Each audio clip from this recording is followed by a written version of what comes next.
Hi, welcome to the help session for the CYC certification for Indiana. In this session, we're going to review some of the unique processes that we're doing here in Indiana for CYC certification. We'll go over the levels and the requirements. For the application, we'll spend some time on the work experience, relevant degrees, training, education, and professional membership requirements for CYC. And then we'll go over some expectations for the exam, dates, times, and locations, what to expect, and lastly, we'll review some sample questions. So the unique process here in Indiana is that we are doing the application first and then doing the exam. CYC certification is a two-part process. The application is one part, the exam is the other part. CYC is recognized and used in several other states and Canada. And if you look at any of the online information at the CYC Institute website or CYC Certification Board website, you will see reference to exam first and application second. Since we have so many DOE grantees here in Indiana, we thought it would help the success of candidates if we streamline and switch that process. So that's why we are doing a flip-flop. To review the three levels of certification, there's the entry level, the associate level, and professional level. Some certifications require certain courses to complete. For example, if you're doing a CPR first aid certification, you have to complete a specific course. However, with CYC certification, it is based on education and training that you've already received. It could be from many different sources. There's not a certain prescribed training or course that you need to complete for CYC certification. You're going to use the experience that you've already gotten. You can apply to the highest level that you can meet. So when you're looking at your experience, work experience, and training experience, try to find the highest level that you can meet. And again, 2 steps to certification. First is the exam and the application in reverse order.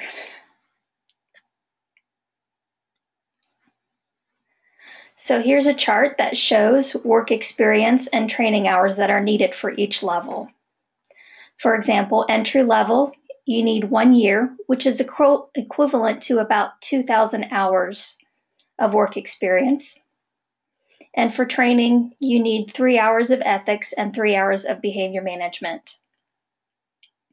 The 3 hours of ethics you can get on the IAN Online Academy. That's course number 27. This will meet the ethics requirement.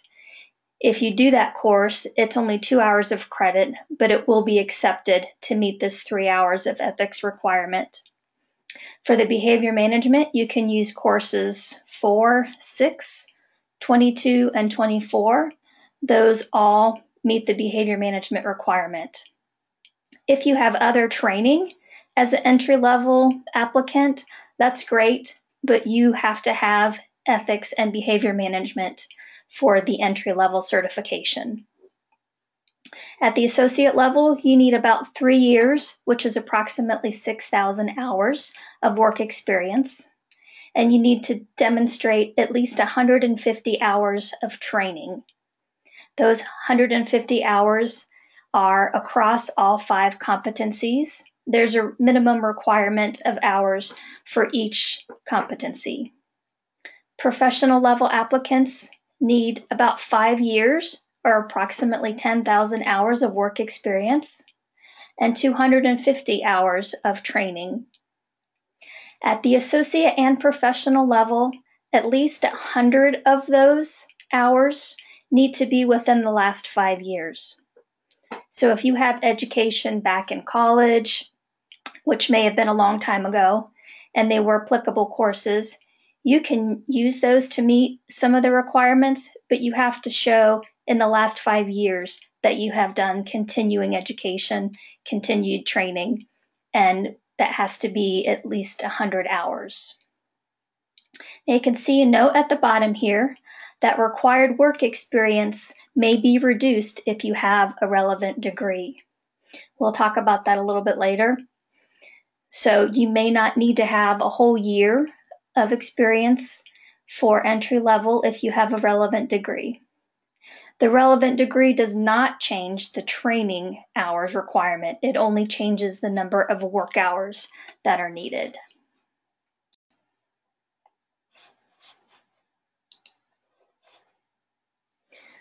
When you are calculating your work hours, you actually need to figure out how many hours compared to the hours, not the years. So for example, if you are part-time, which many after-school providers are, you're going to look at how many hours per week you work, multiply that times the number of weeks, and that's how we get that a year is approximately 2,000 hours. You only need to demonstrate enough work hours to meet the requirement for your level of CYC that you're applying for. So if you have worked part-time for a couple years, then you are probably going to have enough hours to meet the entry-level requirement. If you have worked part-time for 1 year at one employer and part-time previously at another employer, then you'll need to put both those employers down on the application. I'm going to exit the slideshow for a minute so I can bring up the application and we can take a look at how that looks online. So here is the application. This is what it looks like when you pull it up online. Basic information goes there. You click over to Next. This is where you'll start to put in some employment information, name of the employer, address, contact info of your supervisor, and so forth. At the top here, you can see this is where you will place the number of hours that you have in the field. If you've been in the field for 20 years, that's plenty of hours to meet any of the levels. If you're going for professional, you really only need to document at least those 10,000 hours. You don't need to continue to calculate beyond that. So you put your first employer in here, start date, end date only if you've left, name of the position, and so forth. If you need to enter more employment experience beyond your current employer, you're going to select this box here, and that's going to open up an additional field. So you can put in more employment history. If you need more than 2 employers to verify CYC experience, then again, click another box, enter some more experience. And again, you're going to do that just until you have enough references to meet the hours that you need to verify. Your employers will be contacted by email and/or phone. So keep in mind that you have a contact name that we can send something to or a person that we can ask for when we call.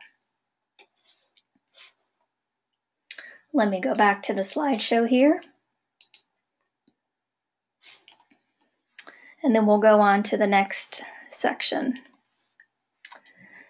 The sections of the application are contact information, employment, work history, references, education, professional membership, applicant level.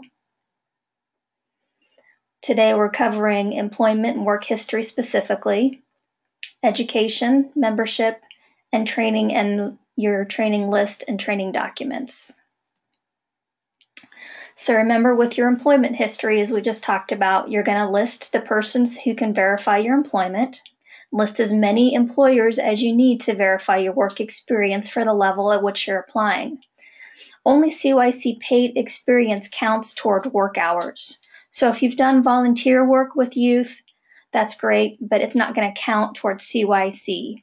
So you do not need to include that on your application. You're just going to include CYC paid experience. For your education, you're going to select the level of education that you've completed. There's check boxes on the application. You're going to mark all that apply. And if you are associate or professional level, we need a copy of your diploma, whatever that is. If it's high school diploma or if it's college, you can use your transcripts or your diploma. We don't need both. If you're going to be submitting your transcripts for proof of some training education hours, then you don't need your diploma as well. There are upload fields on the online application. I'm going to exit the slideshow again and we'll take a look at that. You can see on the application, I can click next and previous and go back and forth between these screens. You can move around in the application as you need to, as you're working on it. You don't have to complete any fields before going on to another one. So here's the education and membership page where it says upload documentation of the degree. You can click on this choose file. It's going to bring up a place for me to insert the application, or I'm sorry, the documents that I have on my computer. So sample diploma is what I've included in my online application here. So that's how those upload fields work. We'll take a look at a few more of those as we go. So back to our PowerPoint. Again, you'll need a transcript or diploma for associate or professional level. Entry level is not going to require a diploma. So you really don't need to upload anything to that field if you're just doing entry level. When we talk about relevant degrees, as I said, this might decrease the number of work hours needed. Relevant degrees might include child and adolescent psychology, child and youth studies, education, human services, sociology, social work, recreation, and juvenile justice. So next we have a slide to look at how that changes the work experience. So if you have any of those relevant degrees, if you're doing entry, you don't need to demonstrate any work experience. If you're doing associate level, you only need to demonstrate 1 year, which is approximately 2,000 hours. That's 1 year full-time. And professional level, same thing, about 1 year full-time or approximately 2,000 hours of work experience is all you'll need to demonstrate. So if you have one of those relevant degrees, you only need to give us employment information for this amount of time. Again, this does not change the training or education required hours. You still need those 3 hours of ethics or the 1 course in ethics on the IAN Academy will meet that requirement. And you need the behavior management. For associate, you still need 150 hours. Professional, you still need 250 hours. And again, those associate and professional hours need to have at least 100 of the hours within the last 5 years to show your continuing education. So next, we'll look at the membership requirement. Here's some information from the CYC Certification Handbook. Membership in a professional association is believed to be the most fundamental evidence of professional engagement. Practitioners are expected to belong to at least one professional association that's relevant to their specific practice settings. So since most of you are after school, certainly NAA membership is appropriate. If you are working at Boys and Girls Club, there is a professional membership at a Boys and Girls Club. However, it is not accepted for CYC certification. So even if you have that Boys and Girls Club membership, you'll need to show another membership. Here's a sample of my profile page from my NAA membership. When you get your NAA membership, if that's the one that you're using, you can use this profile page as your documentation to verify. So right here where it says My Profile. When you click on that, this is the page that comes up. You can take a picture or do a screenshot, and this is what can be uploaded into the online application. Again, that upload field that we saw a minute ago, we'll click back to the application and take a look at that. Exiting my slideshow again, going to the application, professional membership. So here's the membership portion. I'd put NAA in here, and then I'm going to choose to include the file here.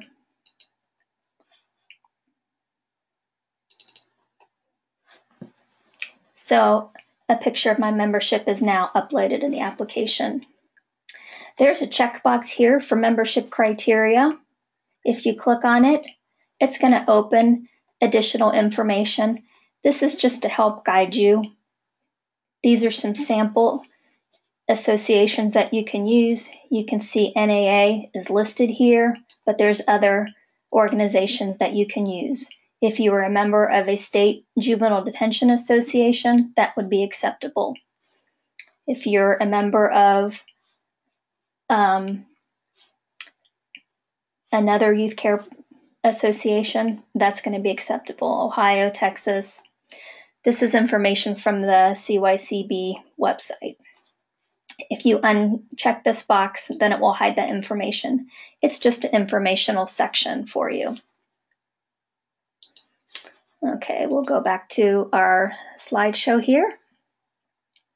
So the next important part of the application is the training documentation. You need two things to show your training requirements. First is a list, and it's going to be detailed according to the hours by competency. We'll take a look at some samples of that in a minute. And next is going to be your documentation, which is your proof of participation in all the items that you listed. So here is a sample list. This is somebody that's for an entry-level practitioner. You can see course 27 here, Exploring Ethics in School-Age Care from the Online Academy. The date that it was completed and the hours is listed. Now, also included on here is policies and procedure session that was done with an employer. So as you get training from your employer, that training can be included in your application. So it's listed here, the name and the credentials, the date that it was completed, and the hours. In this sample list for entry level, there are no hours indicated here for cultural and human diversity. It is not required. If you want to add some hours in this competency, that's fine, but again, it's not required for entry-level certification. Next, we'll take a look at an associate level sample. So if someone is associate level, you're going to list all your trainings here, where you got the trainings, who you got them from, the date they were completed, and the total hours. So we can see this applicant has a total of 15 hours in the professionalism competency. That will meet the requirement. Additional hours do not need to be listed, even if you have them, because you just need to show that you've met the requirement here. The cultural human diversity competency, the sessions are listed with the date and the total hours. And again, that 15 hours here, which is the total for the cultural and human diversity competency, that's been met. Of course, there's going to be other competencies listed. This is just a sample of part of the list. If you have a keynote session, that will count. Have the name of the speaker. If you've attended a conference, that will count. Have the name of the session and the name of the conference. When you're listing your hours that are from conferences that you've attended, you have to list the individual workshop title of the session. You see that's here. And if you don't have the presenter's name anymore, because sometimes that information can get lost from a conference, you can go ahead and put the conference name.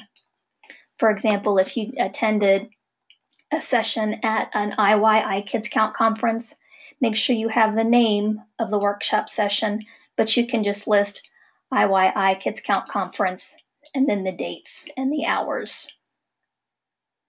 It will not be accepted if you just list various workshops, IYI Kids Count conference.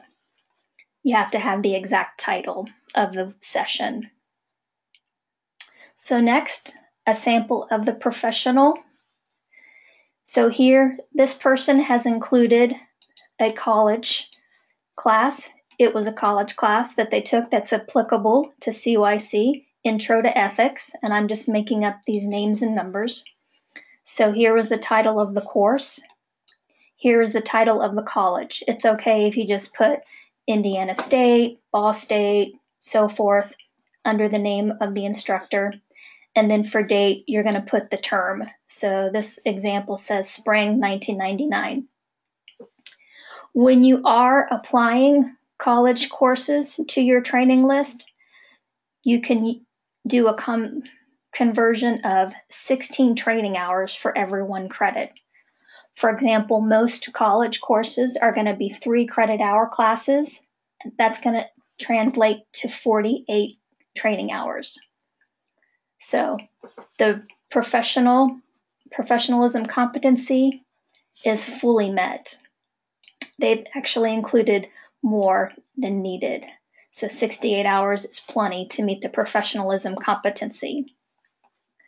And then for the cultural and human diversity competency that we can see here, another course is listed, name of the course, name of the college or university, the term that it was taken, and it was a 3 credit hour course, so they get 48 training hours for that. So you're going to have a list beyond what's shown right here. I've only got 2 competencies shown right here. You're going to list the other 5 competencies and all the courses that you have taken. There is a template for this if you want to do it in Excel form, or you can make your own list. However you want to do this list is fine. This is just to help show the courses that you've taken and the competency it falls under, so you can demonstrate that you've met the requirements for each competency and the total training hours that are needed. Everything that is listed on your training list has to have documentation to show that you've actually completed these. So next we'll look at a sample certificate. Here's a sample training certificate. You want to make sure it includes the name of the session, your name of course, the date, the hours, and hopefully it will have the competency. This sample certificate shows that it was a competency in cultural and human diversity. I'm going to guess that many of your workshop certificates won't have the CYC competency listed specifically. It may refer to another standard, Indiana After School Network standards, or another standard that your employer is using. If it doesn't list the CYC competency, it's up to you to decide where that falls. The competency guideline sheet should help you figure out where the workshops fall. It's just going to take some using your best judgment.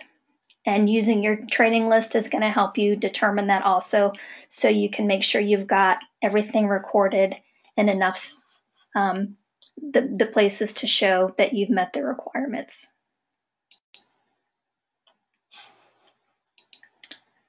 Another documentation that you might use to show training is a conference attendance certificate.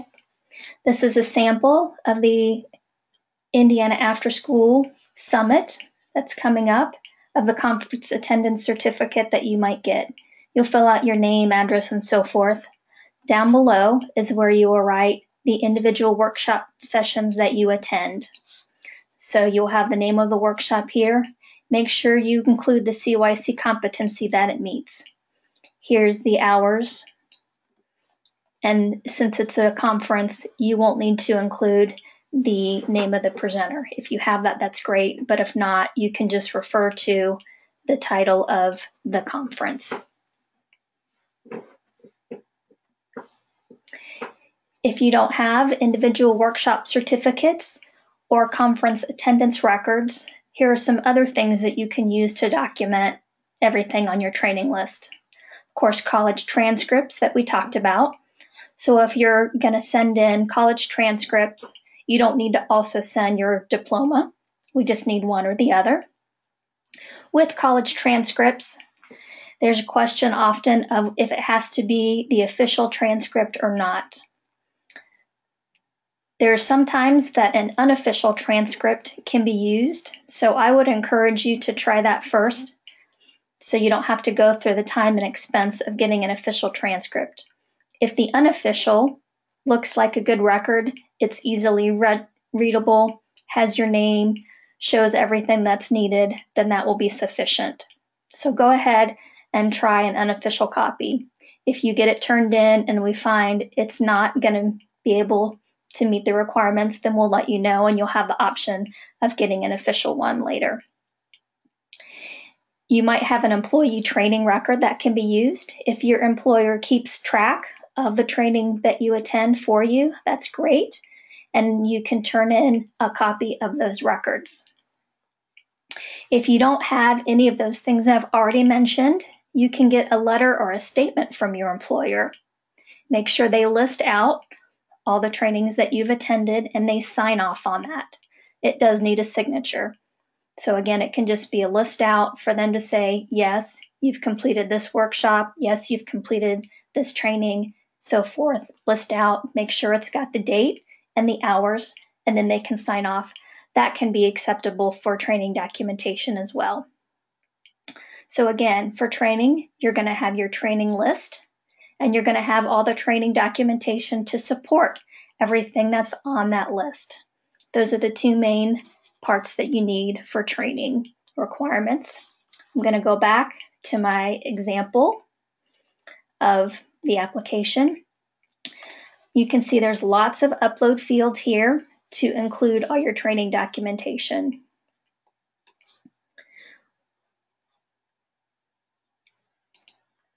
Here is a sample. So on this checkbox, when I open it up, it's going to show me something similar to what we've looked at in the PowerPoint. List professionalism competency, cultural and human diversity competencies. This is what a sample list would look like. And I uncheck that, then it will hide. That's just an information field. So upload training and coursework documentation and upload training and coursework list. So here's where I'm going to choose my sample training list.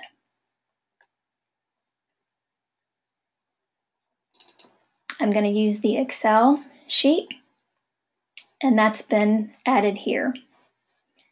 So that's my training list, and here's where I'm going to start to add my documentation. Sample workshop certificate is added there. I might need to choose an additional conference attendance record. I'm going to add that here, and so forth. If you're having trouble with these upload fields or you need to send additional documentation, you can email that directly to me or mail it, or let me know if you're having trouble. This is a good time to mention that once you've submitted your application, if additional documents or items are needed, you can just send those directly to me. You will not need to redo your application. Once you turn it in, I'll check it over and see if everything's there and let you know if additional items are needed. So back to our slideshow. Next, we're going to touch on portfolio. This is for professional level only. Entry and associate level applicants do not need to do a portfolio. Professional level, it is required. It is 8 reflective exercises, and you must use the template that's provided. There is a guidelines information that has all the instructions as well as the questions that you will need to answer. So you'll have to look at this, and then the template is another document. The template is used so all the information is submitted in the same format, and it includes a score sheet at the bottom, so the portfolio reviewer will score your portfolio. Now, please keep in mind, if you're doing a professional level portfolio, the instructions on the guidelines say to email it directly to CYC, but I do have an upload field in the online application. So you can include your portfolio right into your online application. You don't need to take the additional steps of sending it to the CYC office. So that is the only thing that you will need to be different according to the guidelines instructions.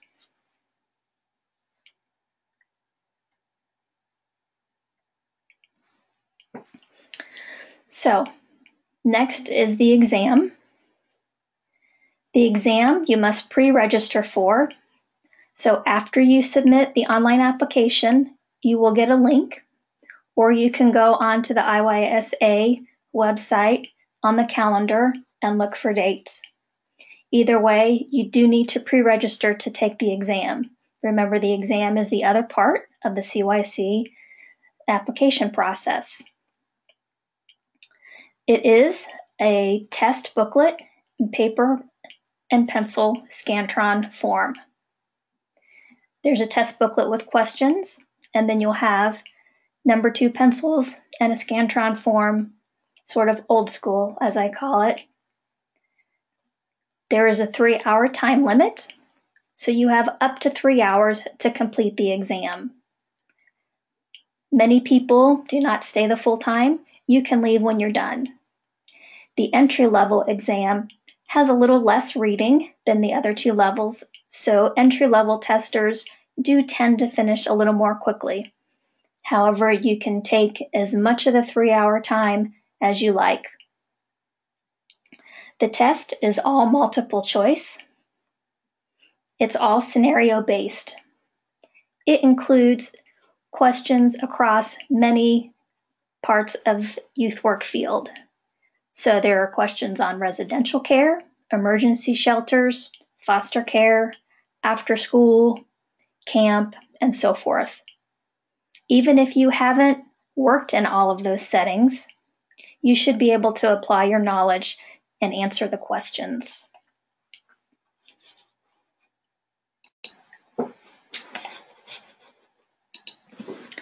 Many candidates do have a lot of anxiety about the exam. Just know that that's common. It's okay. I always encourage people to relax and just think about what the best answer is. In a minute, we'll look at some sample questions to help you with that. So be calm. And most people, once they get done, say, oh, it's not as bad as I thought it was going to be. So here we go with some sample questions. These are all from the CYC Professional Certification Workbook. Our first question is about Julie. So here's our scenario. Julie, a 15-year-old, has been late to school many times during the last several weeks.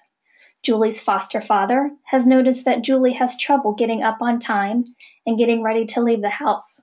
When she finally does leave, she often takes longer than the other kids to walk to school. She always gets there, but often late. Here's our question. The foster father has decided that one of the approaches described below will be used to address the issue. Which approach is based on current best practices? A. Julie will not have use of her favorite device until she's been able to arrive on time at school for 2 weeks. B. Julie will have to get up an hour earlier on school days and leave the house earlier. C. Julie will not be allowed to interact with friends after school until she has been able to arrive on time at school for 2 weeks. D. Julie's foster father will deliver her to school in the car. Take a minute and then we'll look at the answer.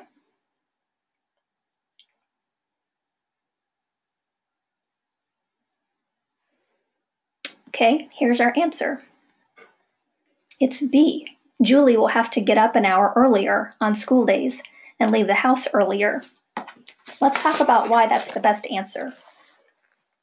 The scenario suggests that Julie takes longer than others to prepare for and travel to school. This strategy leaves the responsibility for addressing the issue with Julie, which affirms her strengths and capabilities. Learning to self-regulate, arriving to appointments on time, is a developmentally appropriate activity for a 15-year-old moving in the direction of living on her own. Now let's look at one of the examples of another answer and see why that's not the best one.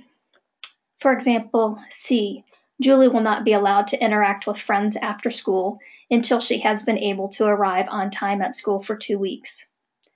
Limiting access to friends may get Julie's attention, but it also denies her social and emotional support that is critical during adolescent development. We have no reason to believe that her friends are negatively influencing this situation. Restricting relationship is not a natural or logical consequence in this situation. There are other options available that are better aligned to Julie's needs. Okay, let's look at another scenario. You are observing an out-of-school time program located in a middle school. A small group of 7 to 10-year-olds and a youth worker are preparing snacks in the afternoon rec program. Youth are drifting in and out of the activity from outside. When they join the activity, they help by peeling bananas or cutting slices of cheese and salami. Some of the youth are wiping their runny noses on their shirt sleeves as they work. Some are openly coughing on the prepared food. The youth worker continues to prepare snacks without comment. A better response might be A. Follow a policy that only the youth workers can prepare snacks. B. Only allow youth who have washed their hands to participate and tell everyone that if they are sick, they should not handle food.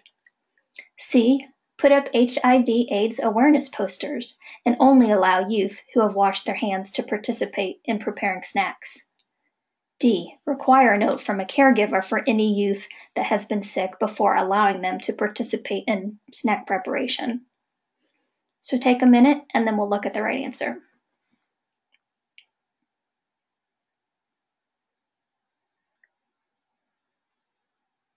Okay, here's our answer. B. Only allow youth who have washed their hands to participate and tell everyone if they are sick, they should not handle food. I'll talk about why that's the best answer.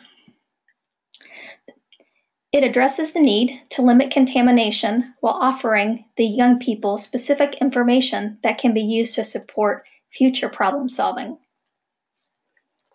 Now let's choose another one to look at and see why it won't be the best answer. How about A, following a policy that only youth workers can prepare the snacks?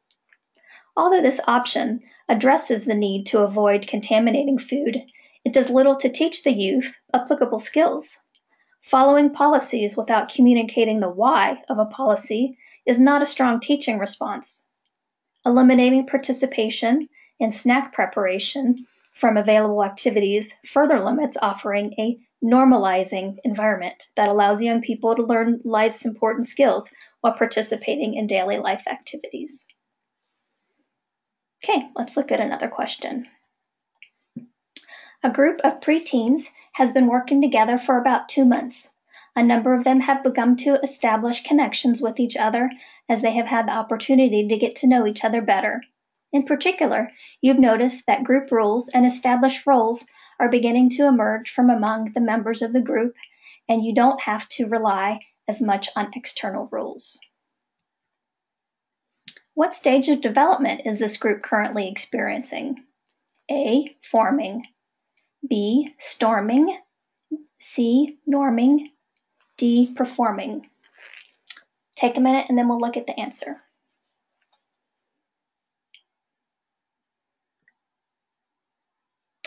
Okay, here's our answer. C, norming. The text in this scenario provides a classic description of norming behavior, having begun to establish connections with each other. Group rules and established roles are beginning to emerge from among the group members, and they don't have to rely as much on external rules.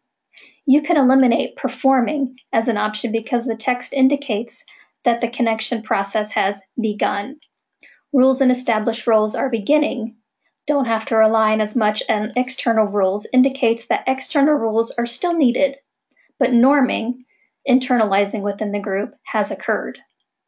In a performing group, you would have expected scenario descriptions to talk more about the strength of relationship connections and the group's ability to self-govern and self-regulate without external controls.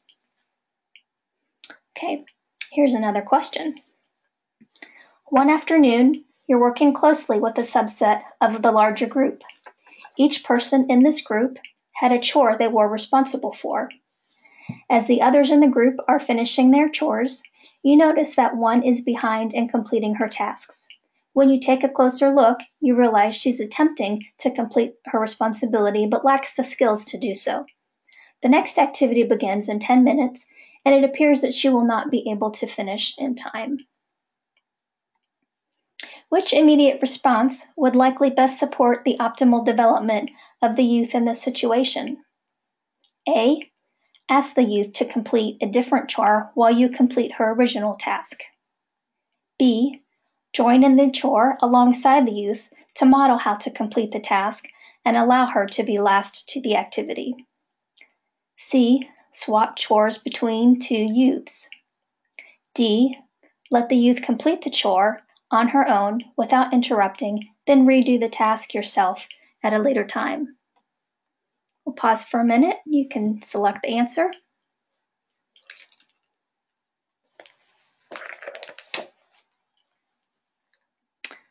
Okay, let's look at the answer. B. Join in the chore alongside the youth to model how to complete the task and allow her to be last to the activity. This response places the importance of optimal development before the need to complete the task on time. It acknowledges that scheduling issues do not take precedence over individual learning and growth. Joining in the activity with the youth demonstrates a relational approach that uses modeling and direct teaching of skills as the central intervention. Let's look at one of the others that is not correct and talk about why. C. Swapping chores between two youths.